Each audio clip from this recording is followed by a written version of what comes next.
इंदिरा गांधी नहर एवं मांग संख्या 45 पर्यावरण व वन पर बोलने का आपने मुझे मौका दिया, इसके लिए मैं आपका हृदय से आभार व्यक्त करता हूं। सम्माननीय अध्यक्ष महोदय, जल है तो जीवन है, जल है तो कल है।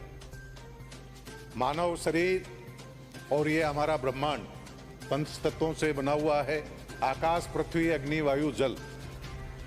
इससे पानी का महत्व पता चलता है। चाहे हमारा देश हो, चाहे पूरे विश्व के कोई भी देश हो, सभ्यता वहीं फलीभूत हुई जहां पानी था। हमारे हिंदुस्तान में मोहनजोदड़ो, हड़प्पा, चाहे हमारे गंगा और यमुना नदी के जो पाट क्षेत्र हैं, वहां सभ्यता ने विकास किया।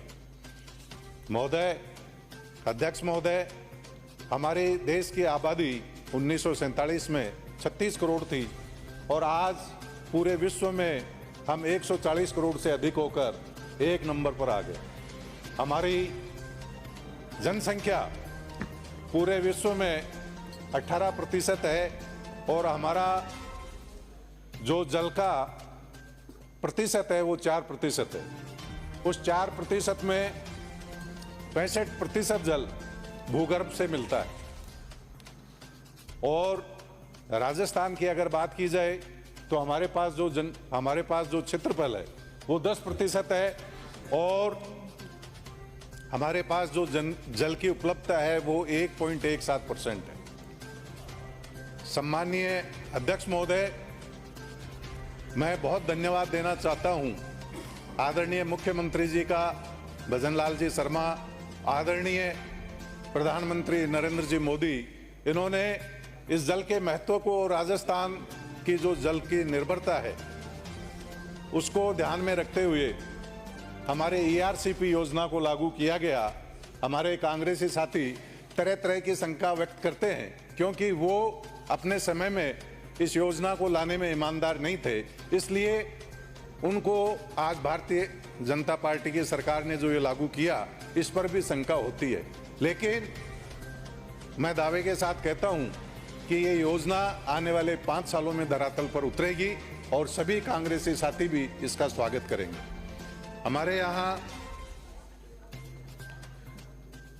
कुएं, बावड़ी, तालाब, जोहड़ ये हमारे पानी के स्रोत होते हैं और पूरी राजस्थान में अगर मैं बात करूं तो हमारे लाइट आने से, देश में हरित क्रांति होने की वजह से, कृषि यंत्रों का विस्तार होने की वजह से जो जमीनें पड़ी रहती थी और जो बैलों और ऊंटों के माध्यम से चरस निकाले जाते थे, उसकी अपेक्षा हमारे यहाँ बड़ी बड़ी मोटरें लग गई, गहरे गहरे बोरिंग होने से जल का दोहन बहुत ज़्यादा हुआ।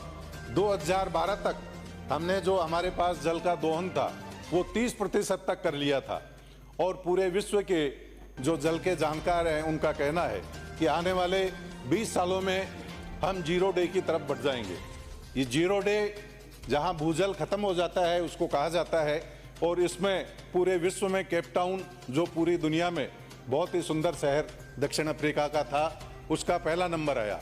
जल संसाधन की अगर बात करें तो दुनिया के 182 देशों में भारत की स्थिति 132वें नंबर पर है। कुल मिलाकर हमारे यहाँ जल कम है, इसकी चिंता करते हुए जो हमारा जल बहकर समुद्र में चला जाता था, अतिवृष्टि का जल ERCP के माध्यम से लाया जाएगा। यमुना का जल हमारे सीकर, जुन्नू, चूरू में लाया जाएगा और ये काम सतह पर होगा।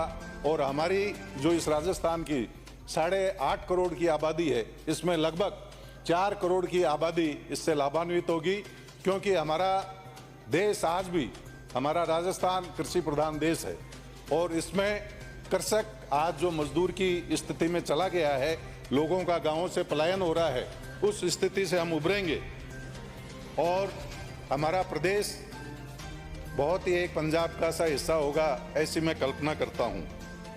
माननीय, हमारे 18 से 20% हमारे ग्लेशियर जो हैं जिनसे गंगा नदी बहती है उनमें पानी कम हो गया।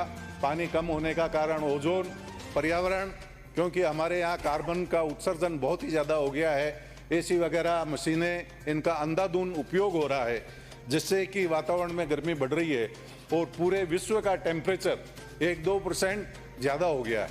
1.5% तक हमारा टेम्परेचर बढ़ चुका है। दुनिया के जो साउथ ग्लेशियर थे वो 2000 साल में पहली बार ऐसा हुआ है कि वो उनमें पानी की मात्रा बहुत कम हो गई है। माननीय अध्यक्ष महोदय, मैं आपके माध्यम से कहना चाहता हूं कि देश में जब आज़ाद हुआ, जब हमारी आबादी केवल 36 करोड़ थी, उस समय हमारे यहाँ तालाबों की संख्या 25 लाख थी।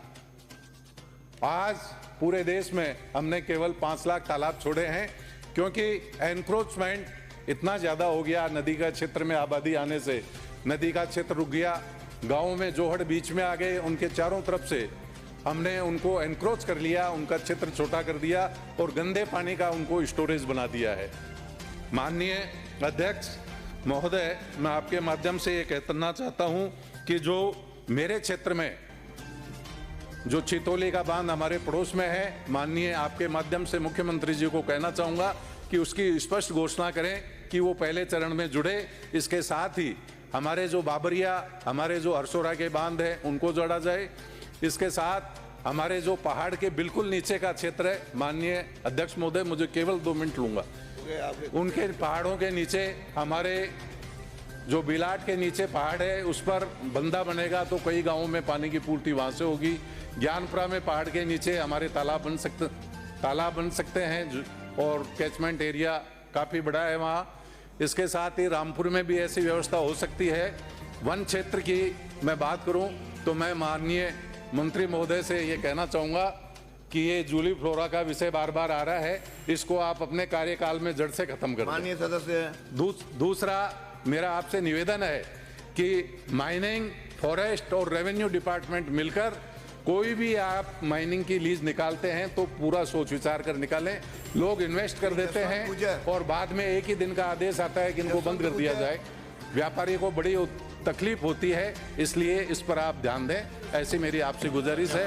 आपने मुझे बोलने का मौका दिया, इसके लिए आपका धन्यवाद। महोदय, दिल की गहराइयों से धन्यवाद देना चाहूँगा जो मुझे